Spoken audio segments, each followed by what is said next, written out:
Amilcingo is a small town in the state of Morelos. It's 120 kilometers south of Mexico City.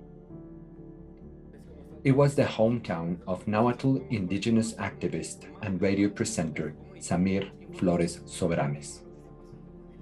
Samir, along with other activists in the area, was a long-standing opponent to two new thermoelectric plants and a 150-kilometer natural gas pipeline, which were being proposed by a new company called Proyecto Integral Morelos. They feared the contamination of the local water supply and the impact it could have on the health and livelihood on the most indigenous communities. If we look at the Global Assassination Monitor database, across the world, the local community target group has the highest number of recorded victims. In this group, we have members of indigenous communities, community leaders, and activists.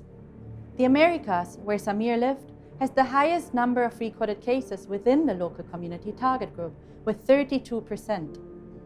One of the common reasons for the assassination of those in the local community target group is their campaigning to protect the environment.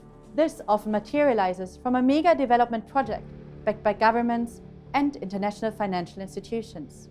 In early February, just days before the public referendum, gunmen entered Samir's property and shot him twice in the head. A few days before his killing, Samir challenged government representatives at the public meeting.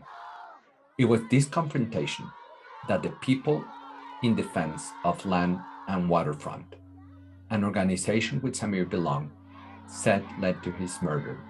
It was a political assassination. The lack of transparency during the tender process and a failure to consult local communities can often lead to conflict with those trying to protect their local environment. In the protest that followed Samir's murder, protesters held signs saying, "Samir lives, justice for Samir, and Samir didn't die. The government killed him." Those behind these killings, the masterminds, often remain unknown. Companies that collude with politics and organized crime are often seen as responsible for the threats and violence against land defenders. It is organized crime that is often contracted by corrupt companies to actually deliver the threats or carry out the killing. Assassinations are a business model in places where natural resources are abundant and where those in the local community, like Samir, are trying to protect their lands. After Samir's death, the thermoelectric plants and the gas pipelines were suspended. The judge ruled it violated local community rights.